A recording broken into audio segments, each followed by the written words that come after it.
So you got the franchise for CrossFit to do that in Nigeria? I decided to move back to Nigeria with my family. In Nigeria, there is a huge cost in doing business. You have to pay for power, a lot of things that you may not necessarily plan for. We had 2 generators catch fire within like 3 months, literally fighting fires. No doubt in my mind that I made the right choice. CrossFit is more of a movement. The opportunity is much greater. So a CrossFit gym in UK or in the US makes 10, 20 times more than we make. Usually I'm making millions of dollars a year. Now, logistics is a big challenge. Nigeria happened.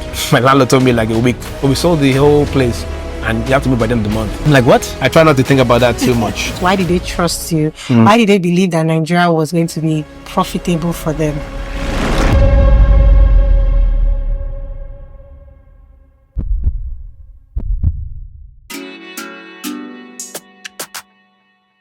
Hello everyone and welcome to the DBIN Podcast. I am Izzy Nezara and I am your host, bringing you conversations on business, innovation and everything in between. Right here where we spotlight the movers and shakers making waves and discuss how they are doing business in Nigeria. Our guest today is what I like to call a multi-talented entrepreneur. On one hand, they are the brains behind CrossFit Jagun, a health and fitness gym in Lagos that has everyone sweating in combat mode. And on the other hand, they are running Wecyclers, a company using cargo bikes to turn recycling into a household habit. Please join me in welcoming the founder of these two companies, Wale Adebiyi. Hi, Wale. Hi. You're welcome to the show. Thank you. How are you doing today? Doing great. Thank you for having me. It's a pleasure. So first of all, let me say that I am impressed by your two businesses. One is fitness, one is cycling. And I just wanted to find out, how did you get into that? Like, which came first and what inspired those two businesses? Wecyclers is a recycling company that's based in Lagos. It actually was founded in 2012. So by my sister, actually. So she moved back to Nigeria around that time and formed a company really out of was a school project while she was at MIT, and they were kind of tasked with working on projects for people that would live at the bottom of the pyramid. And she just decided that she was going to do something to help change that narrative for waste in Lagos in particular. So she came to Lagos, kind of a bold move, and began working on Wecyclers. At the time, I was still living in the US. Me and her had talked about starting a company together in recycling. That's what I did. I used to work for a recycling company. When she moved back, she kind of took it upon herself to start. And then kind of 4 years later, 2016, I decided to move back to Nigeria with my family. I decided that I wanted to come and put my talent to work in Nigeria, where I think it needed it more. I'd spent 10 years working in corporate America, and I felt like I'd given them everything, and I needed to give more of myself to Nigeria. It wasn't initially my plan. My plan was to just come and work in other sectors and see if I could help out. And then seeing what she had done with the company, I decided to take it upon myself to help her carry it on. And so I joined the company and started pushing it forward. When I was in the States, I started doing CrossFit in 2012, and I just walked into a gym. It was the most humbling experience of my life, I would say, because before then I was, running, I used to lift weights, and I felt like I was really relatively in good shape. So I was 32. So I felt like, I'm in shape. So I went into this thing called CrossFit. I didn't know what it was, but I got to look for a gym that was nearest to my company that I just joined. So I went there on a Saturday, and I saw people just looking normal. We did the workout, and I was the worst person there, and I was like the least fit individual. So I was very humbled. So I said, I need to come back here because obviously everybody's better than me, so I need to work. And that's how I joined CrossFit. I started doing CrossFit in 2012, and I just became addicted. So by 2016, I've been doing CrossFit for 4 years. And so I decided if I'm going to move to Nigeria, I'm going to have to do CrossFit. I cannot do anything else. I can't be doing weights. And so when I moved back, I started looking for CrossFit gyms. There was no CrossFit. So that's when I decided to set up my own CrossFit gym. And I started out very small. It was just me and my sister. And I just was coaching her, working out together every day. And then we started having people join us. And then eventually it grew into a small business. I remember I charged the first person 3,000 naira for a session. I still have that money till now. It was because it wasn't for the money. But I kept it. I said, this was like a kind of a keepsake. And from that point, it really has been an organic growth over the years. We started out with a few people. Now we have maybe over 200 people as members.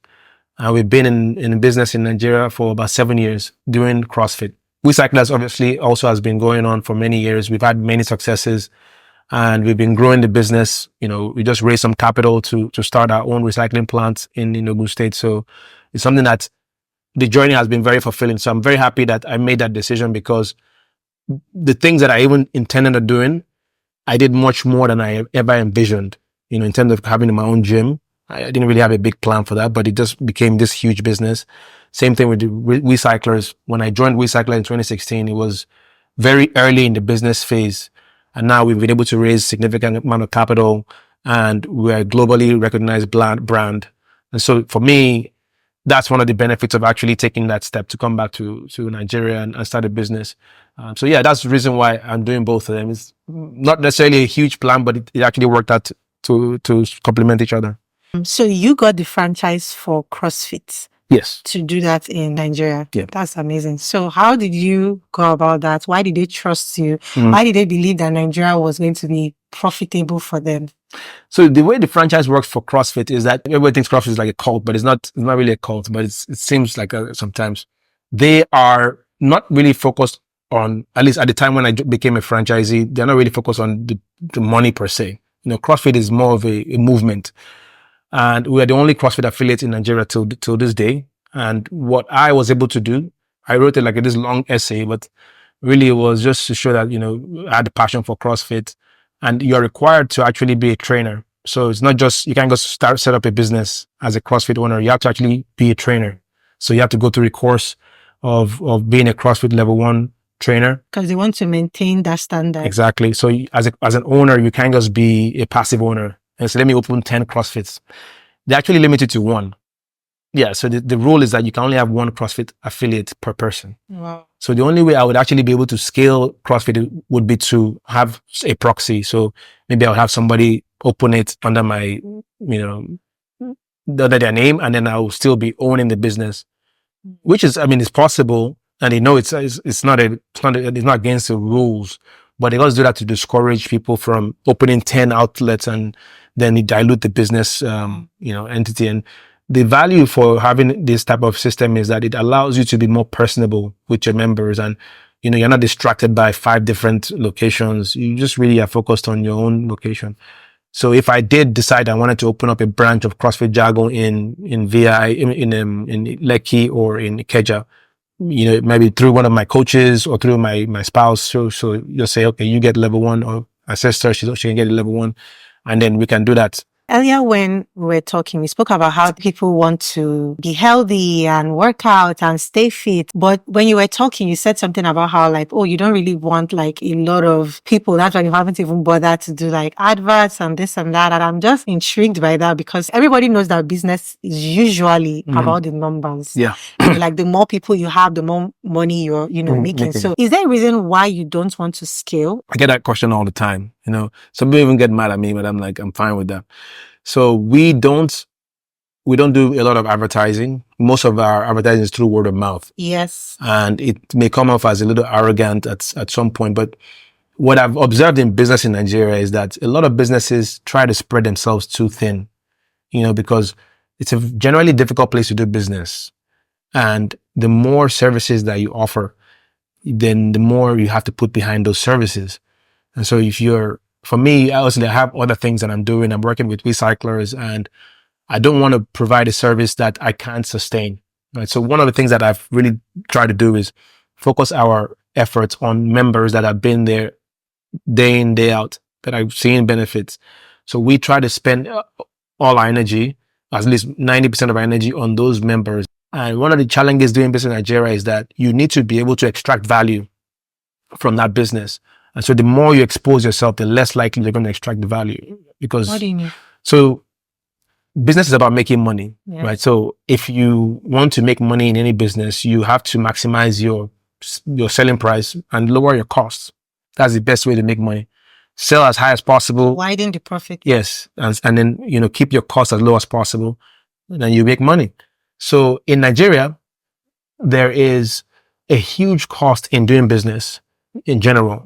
So you have to pay for power. You have to pay for, the infrastructure around you. You have to pay for a lot of things that you may not necessarily plan for. And so as you grow that business, those costs are going to be growing, right? And then if you look at the amount of spending power there is in Nigeria, the amount of ability of people to actually put money into a business, it's not as high as you would want it to be. So scaling a business doesn't necessarily mean you're going to be able to extract the value out of the business. You need to be able to manage it so that you get as much value out of the business as possible without exposing yourself to other things that would cause you challenges. Like tomorrow, FIRs will come and say you're winning them 100 million. You know, it just happened before, by the way. Yes, more than that, actually. I was like, wow. And then, there's so many things that you have to be very, very careful about so that you don't crash a business, overnight. And if you look at other places where you do business, right, there's the opportunity is much greater. So a CrossFit gym in UK or in the US makes 10, 20 times more than we make because they can charge a lot more. And generally the costs, even though they are high, are very predictable. And so it's easy for them to just say, okay, I'm going to charge this much and I know I'm going to make this much over a period of years. If I do that, there might be costs that I'm not even envisioning. So if I make this massive gym and I borrow money and I set up this massive gym and I want to set up for 100 clients or 300 clients at a time, and the naira suddenly. And then something just goes crazy. It's like, I'll be here, like, what am I going to do? So so it's very important not to be too focused around the scale, but just value first. Yeah. And then if the value is right, because I don't want to just be working for free. We want to make sure that we have some value coming out of the business. And I think that also applies to the other businesses that we do, is making sure that we can extract value from it before we focus on scaling it. Okay, I really like that you mentioned that, because I was going to ask you, like, what are some of the, challenges you face, but you have already, spoken about that. And I like that you are pointing out that it's not just about like getting bigger. It's also like you don't want the quality of your brand to be, watered down. So I really like that, because I don't usually hear a lot of Nigerians talking about the quality of the brand. It's usually just money, money, money, money. So it's really nice to hear you say that. You had a job in corporate America. You were getting paid very well. You were doing well. You've even said that money was not an incentive for the businesses you were doing. So was it that you just felt like or was it that you had the luxury, if I may call it that, of just being like, you know what, I think I want to try something else, because it's like Nigerians are not particularly known for being healthy or fit farm inclined, So what made you think that you could just come back and just open a gym and that you were going to have customers? It's a good question. I guess I had some I would say a luxury, I guess, if you want to call it that, because I had worked for many years. Me and my wife both had very good jobs, making good money. So we had saved up some money. We always had the dream that we would raise our kids here in Nigeria. And that was, I would say, the driving force for us was we wanted to raise our children here. So that was always in our mind, but we didn't really have a plan. We just said, okay, when our son is 5, we have to be in Nigeria. We just didn't have a plan. The day I decided to move back to Nigeria was actually very abrupt. It was like a eureka moment. I just said, I'm going back to Nigeria. And so it told me to just stay for a few months and not make a big deal. Like have a plan. Yeah. So I stayed in the US for 3 more months. And I remember in February of 16, that's when I moved back to Nigeria by myself. My family stayed back. When I now came to Nigeria, that's when the plan started developing. So I did some consulting. I think when I first moved back, I was spending a lot of time with my sister, and then she used to take me to the facility where she used to work. So I had a lot of experience in operations. So I would say, okay, you should do this, you should do this. And eventually I started seeing that the people there, they actually needed my help more than ever. So I felt like this is where I need to be putting my energy. When I was kind of going through that thought process, like, what should I be doing? I said, this is it. And I remember I watched a documentary. There was a lady that I saw in Sudan. There was a lot of war at the time in Sudan. And there was all these displaced people. And I saw that they were feeding their children grass. And the children get sick. And it affected me a lot, because I felt like, if you have to feed your child something that is going to make them sick, but you have to feed them that's a tough place to be. So I said, I need to go help someone like that. And when I was working in Wecyclers, just spending time there, I saw a lot of women working there as sorters. They used to work and sort the materials. And that's when I knew that, okay, this is the person that I'm supposed to help. So that was, and I told my sister that, I said, okay, look, I'll work for you for free, and decide, if the business is successful, then you guys have to pay me. So I said, so that's the incentive. I'll try to make it successful enough so you can pay me a salary. She said, okay, sure. I mean, and we are very close. So we kind of decided to have a plan on that. So I took over all the operations of the business and helped grow it. So it wasn't a plan. It was just, I just saw an opportunity and I took it. And same thing with the gym. I really, even till this day, even though I love having a big business that's doing well, the reason I did CrossFit was for me to just be able to do CrossFit. I said, I can't not have CrossFit. It's part of my daily routine. And so I wanted to set up a business that would be sustainable, but also allow me to be benefiting from CrossFit. Yeah. So that's the reason why I started the business doing CrossFit. I said, people ask me, why don't you grow? Why don't you advertise? I was like, well, I really don't have any desire to do that because the business has done everything I wanted to do, like in terms of meeting really good people and also being able to do fitness. So I guess the long way to answer that question is like, there was no huge plan. It was just really going based on what I wanted to do.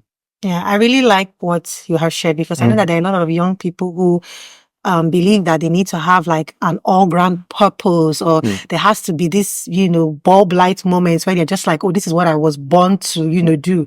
But from your story, from what you've shared, it was very much just a journey of like finding a problem, like seeing a problem and then being like, oh, I can be a, solution to this. And then in the process of doing that, purpose is, born. So I really like that you mentioned that it wasn't like you were coming to Nigeria like, oh, I need to start this thing. It was just like, oh, this thing doesn't exist. I should actually, provide that. Thank you very much. So recycling is not a very popular topic in Nigeria, period. I'm impressed that it was your sister who started this whole thing. You came, saw how the business was working, thought, okay, I think I can bring in my skills, this and that to help, But you have this unique thing you guys are doing where you say you're using low cost cargo bikes. Can you explain what that means? Like using low cargo bikes to collect waste. Like, what's really going on there? Yeah, so I can take a lot of credit for that. And I can say that when Wecyclers was founded by my sister in 2012, the idea was waste in Nigeria, and it was a big issue in 2012. You can imagine nobody was recycling then. Even now, there's recycling rates are low. Then there was nobody recycling. And so when she came up with the idea, obviously she was at MIT. They have all these smart people there. So they said, look, why don't we come up with this, like, how do we collect recyclable waste in low income communities, right? So it's, how do you get around in this community? You can't buy these big trucks, right? They can't even get around in these communities. So she and a team of people came up with the idea of coming up with these bicycles that have these cargo things at the back of them. And so they actually fabricated it, in a lab at MIT. Wow. And then they came down with some people and then they taught people how to actually build the bikes from scratch. They just welded the bikes together. So this is like bicycles that have a cart behind them. I think they were rated to carry about 100 to 200 kilograms at the time. So that's what actually made us famous. So we kind of started using these bicycles, going through communities, collecting recyclable waste. And that's how the business started with just one of those bicycles. And then, so when I joined, by the time I joined in 2016, obviously they had grown. They had started using these tricycles, these motorized tricycles that you see these napeps, but with the cargo at the back of it. So they were making some traction. But as the company was growing, I think the operational side of things were not so efficient. And that's where I came in and helped with focusing on efficiency and then allow the company to scale. So in that business, we were able to scale because the opportunity is much larger, right? So in waste, there's a huge market opportunity in waste in Nigeria. Can you discuss that? Yeah, absolutely. So in waste, the value as of 2012 was over $3 billion in 2012. What? Today is maybe triple that. It's a huge value because what we consider as waste is really not waste. And I know that sounds very like a cliche, but it is, because for instance, there's a plastic bottle in this room. That bottle today is worth a lot of money to recyclers like us. So we're a recycler now. And you can take that plastic bottle, put it back in the process and make, different materials that can be used for making clothing. You can go back into making, new bottles, which is actually the new trend now. And that's really valuable, because companies are now being held accountable for the amount of waste they're putting in the environment. And they have to show that they are recycling or being responsible to add recyclable material into their packaging, in their clothing. So that plastic bottle, that glass container, aluminum can is very valuable material. But we just toss it on the street. You just toss it on the road. It used to drive me crazy, driving behind cars, and I still just see someone. I'm like, how? Like, in what? Why did you do that? But if you notice, there's been a change over the past few years because the value of these recyclables have kept going up. Is that people now are seeing its value. So you see guys with big sacks walking around the street, waste collectors. They actually come to people like us to sell it. So we're paying people money to bring those recyclables to us.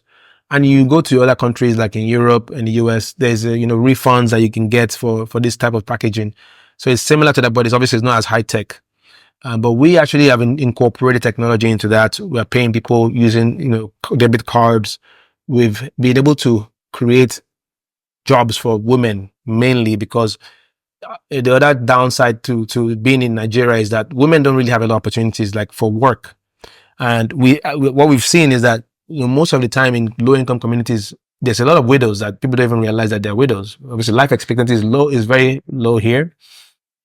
So women actually live and raise their children by themselves a lot, and are the breadwinner. So they don't really have means of income. So what I've been able to see is that women in those circumstances are able to come to us. We pay them. Some of them are making more money than they could ever imagine, more than a minimum wage in Nigeria, and that's like 100K a month, 200K a month. So that's something that we are very happy that we can provide. On the backside of that, we are able to create a business that can export. So we actually export a lot of materials. We make foreign exchange doing the business that we're doing, and it's not something that people can say that they are able to do. We started from one bicycle doing that, right? So the opportunities are there. Waste is a massive business, and we do feel like there is an opportunity to become like a unicorn, so like $1 billion business in this country, right? It's going to take a long time and some work, but there's opportunities for that because we see how waste has become so valuable over the years and where waste is going to. So there's obviously opportunities for waste to energy, to make electricity from waste. That's an opportunity that we explore in the future. But yeah, it's a very, very big market that we can really explore and grow. So I really like the whole cargo bike concept, everything you said. Even me listening, I'm just like, wow, are you serious? This is happening in my country. I didn't even know this is happening. Like, that is actually amazing. Especially now that, petrol has gone up, diesel is to the roof. Like, it helps you with the cost, with like running cost and all of that. You mentioned the people that you've been able to hire, the women that you're giving jobs to, the men with the sacks on their shoulders. I'm wondering, like, how else do you collect waste? Nigerians, like you said, 2012, cycling was not even anything that anyone was even, thinking about. So is it that you guys are just going through the streets and picking them up? Like, okay, if I'm listening to this and I'm now much more conscious about this, what can I do with my, trash? I'm one of the people that I would not serve as a recycler. So it's like, I had to take my own thing to the location because I feel like more people should take that responsibility. Right, find out where is the nearest recyclable location in your house and then go there. So, but we have a location in Banana. I'm going to call them out. Banana Island. If you guys are here and you guys are not doing well, we have this location there. It's been there for a few years now. It's one of our lowest producing places in the whole of Lagos, which is unfortunate because there's a lot of people living in Banana Island. And you would imagine that. Plastic. Yeah, they have plastic, they have bottles. We take bottles. But I would be very happy if more estates took that responsibility and said, look, we would like to have recycling in our estate.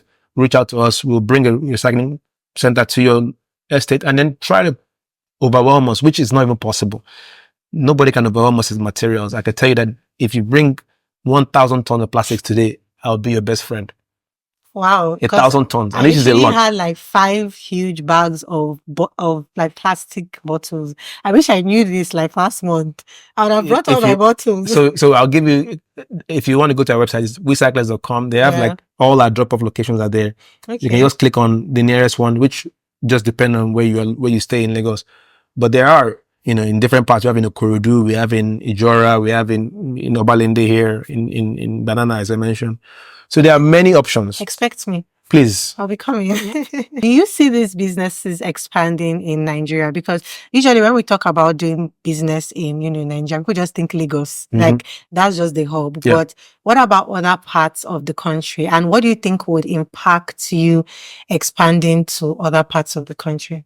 So Wecyclers actually has already gone to all the parts of Nigeria today. Yeah. So we're in the northern region. We're in Adamawa State, Kaduna. We're in Abuja, Niger, Enugu. We're about to open up another place in Akwa Ibom, Ekiti, Badon. Yeah. We're obviously in Lagos. So we're in a lot of different parts of the country. We're going to be opening one in the south again. I think in Port Harcourt, and in Bayelsa. We are franchising out our program to allow more small businesses operate as Wecyclers under our banner. And we provide them support, provide them equipment, training, and then we actually offtake the materials into our own recycling plant. So that's kind of the strategy for us. So there is an opportunity to expand. We're even actually going to Benin Republic for the first time in a few months. We'll be setting up. They're actually already in Benin Republic, by the way. So especially there. But congratulations. Yeah, thank you. So we'll hopefully be importing some recyclable plastic for our plant here shortly. So yeah, we feel that there's a massive growth opportunity for the recycling part of the business for sure. We see it going much bigger in the next few years. Mm-hmm. In terms of the gym, I think there's opportunity. I get calls all the time to go to Abuja, and I just ignored it. Even my sister lives in Abuja, my older sister, and she asked me, why don't you come to Abuja? I feel like it'd be a good idea to do it, and it'd be probably lucrative. I just don't know if I have the bandwidth to do it. Right? So it would have to be somebody that would do it, and I can just provide them support, in some ways. Yeah. So, but there's an opportunity to go to Abuja for sure for CrossFit, and even in other parts of Nigeria, in Lagos, Lekki is an option that I can, I think, tap into, and then even on the mainland in Ikeja, I think there's a market there. I think you've definitely shown that you have that in your Nigerian hustle spirit. You don't give up, you work hard, you keep pushing. So I just wanted to ask, what would you say, if you're going to say one thing, what is the one thing that has been such a challenge for you that has made business, you're just like, oh my goodness, Nigeria.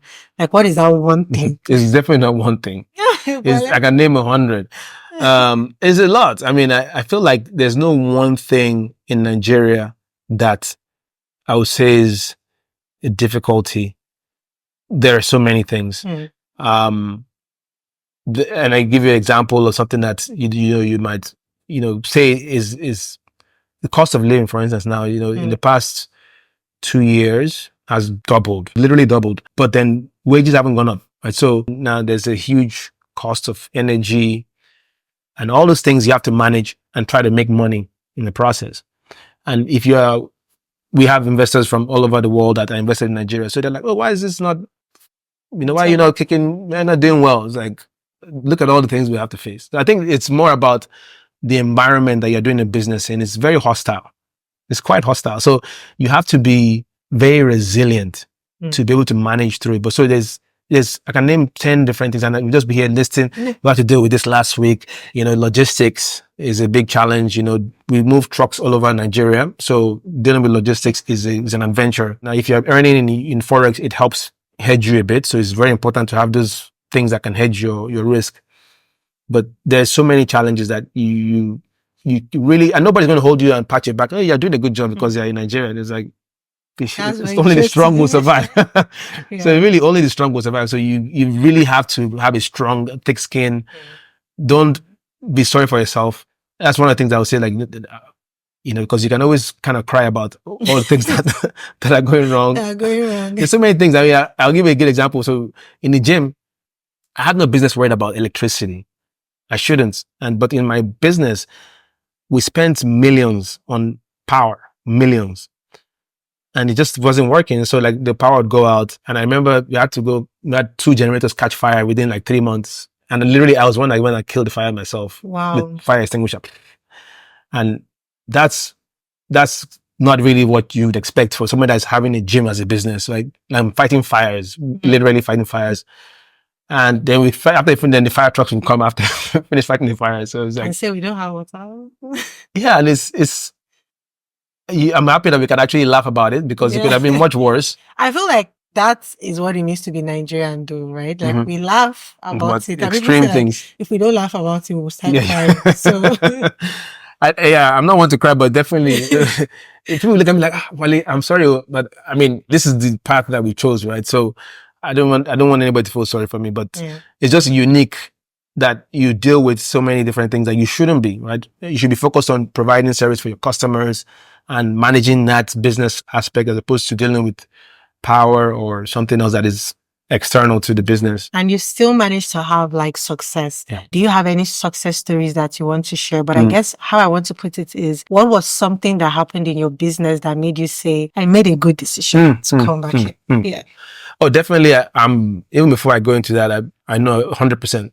Like even if I had to, like, everything just crashed right now, I'd still be happy with the decision I made. I've been in Nigeria for going on 8.5 years. 2016, 8.5 years now. So no doubt in my mind that I made the right choice. Even though, by the way, people that were in my position are making millions of dollars a year now. I try not to think about that too much, but I know that they're getting taxed too, so that makes me feel better. But they're making good money. So, but I feel like it was the right decision to make. Now, in terms of what made me realize, I think just the people that I've been able to impact has really been the most important thing. Obviously, for CrossFit Jagun, I met a lot of good people in the process, and we've been able to build relationships through that. And I think those are valuable relationships that, are beyond just a business. So for me, it's more than that. So there's already value in the people I've met in the process. And I'm happy that I was able to do it on my own terms, right? So not in another person's country, and not, just having to be somebody's person. I feel like the value that I've had is being able to be who I want to be unapologetically. Like, I don't have to be somebody else. So that's huge for me. So in the business of CrossFit, I think just being able to do all the things that I imagine and more.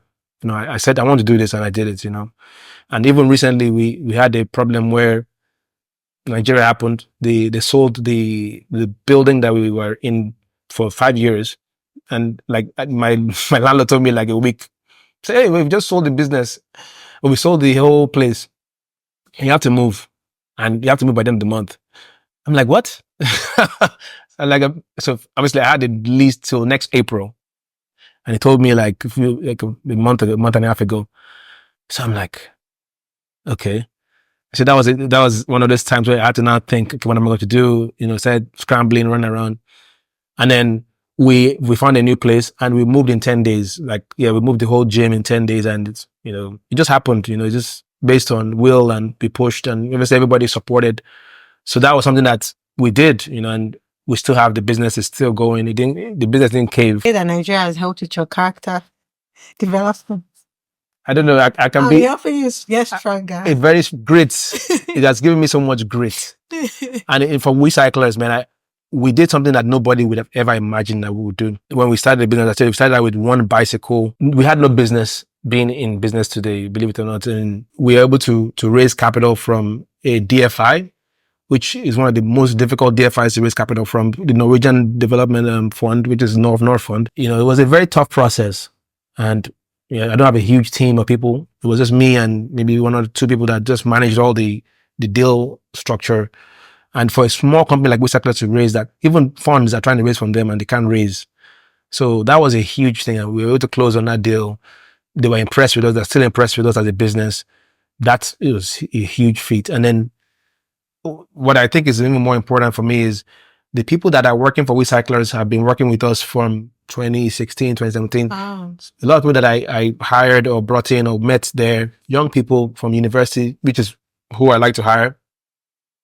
A lot of them have 2 or 3 kids now.